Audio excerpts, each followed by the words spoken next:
لیکن ہم کہتے ہیں دنیا داری سے چلنے کے لیے ہمیں خدا کا حکم چھوڑنا بھی پڑے تو ہم چھوڑ دیں گے، لیکن اپنی ناک اونچی رکھنے کے لیے یا اپنا سر اونچا رکھنے کے لیے ہم خدا کے حکموں کو چھوڑ کر انسانی روایتوں کو اپنانا زیادہ اچھا سمجھتے ہیں، اس لیے کہ ہماری خاندان میں ہماری کچھ عزت ہونی چاہیے کہ ہم زیادہ پیسہ خرچ کر سکتے ہیں۔ لیکن میرے مسیح یسوع کے پرفضل بابرکت نام میں سب بہن بھائیوں کو میرا سلام۔ آپ دیکھ رہے ہیں ہمارا channel be a hero of God, اور جہاں جہاں تک میری آواز جا رہی ہے، خدا آپ سب لوگوں کو، آپ کے گھرانے کو، آپ کے بچوں کو، آپ کے عزیز و اقارب کو، آپ کے نیبرز کو بہت برکت دے۔ بائبل کے مطابق نیبر یہ نہیں جو بالکل دیوار کے ساتھ ہے، ہر وہ شخص جس کو آپ جانتے ہیں، جو آپ سے رابطے میں ہے، وہ آپ کا نیبر ہے، اور lose your neighbour as your self. اپنے ہمسائے سے اپنے مانند پیار اور محبت رکھیں، ان کی کیئر کریں، ان کی دیکھ بھال کریں، اور ان سے پیار اور محبت سے رہیں۔ یہ بائبل کی تعلیمات ہیں۔ لیکن آج جو میں پڑھنے جا رہا ہوں آپ لوگوں کے لیے، مرکس کی انجیل، گاسپل آف مارک، اس کا چیپٹر 7 اور اس کی 6 ورس میں آپ کے لیے پڑھنے جا رہا ہوں۔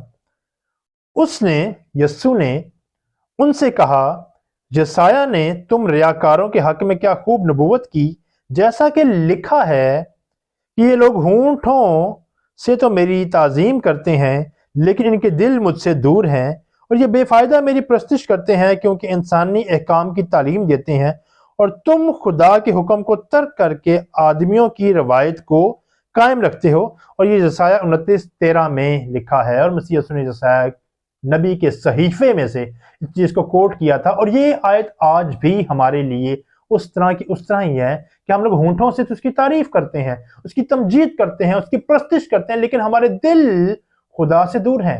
کیسے دور ہیں؟ بائبل مقدس کہتی ہے کہ اگر تو قربانی چڑھا رہا ہے، تو قربانی دے رہا ہے، اور تجھے یاد آیا قربان گاہ کر کے تیرا بھائی تجھ سے ناراض ہے، تو جا پہلے اپنے بھائی سے صلح کر۔ اگر صلح نہیں کرتا تو یہ قربانی کسی کام کے نہیں۔ اس لیے وہ کہتا ہے کہ تم ہونٹوں سے تو میری تعریف کرتے ہو، پر تمہارے دل مجھ سے کیا ہے؟ دور ہے۔ لیکن ان کے دل مجھ سے دور ہیں، اور یہ بے فائدہ میری پرستش کرتے ہیں۔ ہم لوگ روز دعا کرتے ہیں، روز پرستش کرتے ہیں، روز ہم سنڈے کے سنڈے ہم لوگ چرچ جاتے ہیں، لیکن بائبل کہہ رہی ہے اگر میں سب کچھ رکھوں، میں خیرات بھی کروں، میں غریبوں میں بانٹوں، اور محبت نہ رکھوں، تو میں ٹھنٹھناتا پیتل جھنجھناتی جھانجو۔ بائبل کہتی ہے یہ بے فائدہ میری پرستش کرتے، کیونکہ انسانی احکام کی تعلیم دیتے ہیں۔ اور بہت سے لوگ کہتے ہیں ہم کتنا کو معاف کریں، میں اپنے بھائی کو کتنا معاف کروں، میں اپنے بھائی کو کتنا دوں، میں اپنی بہنوں کو کتنا دوں، میں اپنے ماں باپ کی کتنی کو ہیلپ کروں، میں اپنے نیبرز کی یا اپنے رشتہ دار کی کتنی کو ہیلپ کروں۔ اور کیا لکھا ہے؟ یہ بے فائدہ میری پرستش کرتے، کیونکہ انسانی احکام کی، جب انسانی حکموں کو ہم سنتے ہیں، بھائی معاف کرنے کی لمٹ ہے۔ بائبل کے مطابق معاف کرنے کی، آپ کی ہیلپ کرنے کی، اگر آپ کی جیب آپ کو گنجائش دیتی ہے، اس کی کوئی گنجائش نہیں ہے۔ اگر ہم ان کاموں کو نہیں کرتے تو ہم بے فائدہ اس کی پرستش کرتے ہیں۔ بائبل اس سے تم خدا کے حکم کو ترک کر کے آدمیوں کی روایت کو قائم رکھتے ہو۔ اب خدا کے ہماری زندگیوں میں، ہماری فوتگیوں میں، ہماری شادیوں میں، ہمارے فیملی کے فنکشنز میں بہت سے ایسے کام ہیں جن کی بائبل مخالفت کرتی ہے، لیکن ہمارے جو بزرگ اسپیشلی ہیں وہ کہتے ہیں نہیں، یہ ہمیں کرنا پڑے گا، یہ ہمیں ماننا پڑے گا، اور ہمیں یہ پتہ ہے کہ یہ روایتیں بائبل کے مطابق نہیں ہیں، یہ روایتیں بائبل کی مخالفت ہے، لیکن اس میں لکھا گیا ہے تم خدا کے حکم کو ترک کر کے آدمیوں کی روایت کو قائم رکھتے ہو۔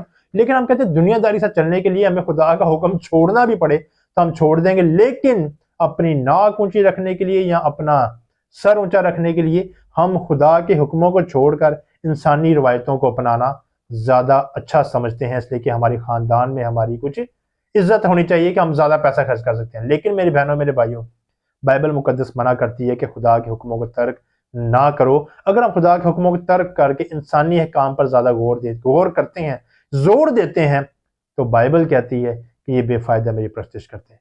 خدا آپ سب لوگوں کو، آپ کے گھرانوں کو بہت برکت دے۔ آپ نے میرے میسج کو سنا ہے، اگر آپ کی زندگی میں، آپ کی فیملیز میں، آپ کے پروگرامز میں کچھ ایسی رسمیں آپ منا رہے ہیں جو خدا کی تعلیمات کے مخالف ہیں، تو ان کو چھوڑیں اور یسوع کو دل سے قبول کریں۔ میرا ایمان ہے خدا ہم سب کو بہت برکت دے گا۔ God bless you all. Be a hero of God. انجیل کو پھیلانا، پیار اور محبت کو پھیلانا، یہ کام ہمارا ہے۔ آمین۔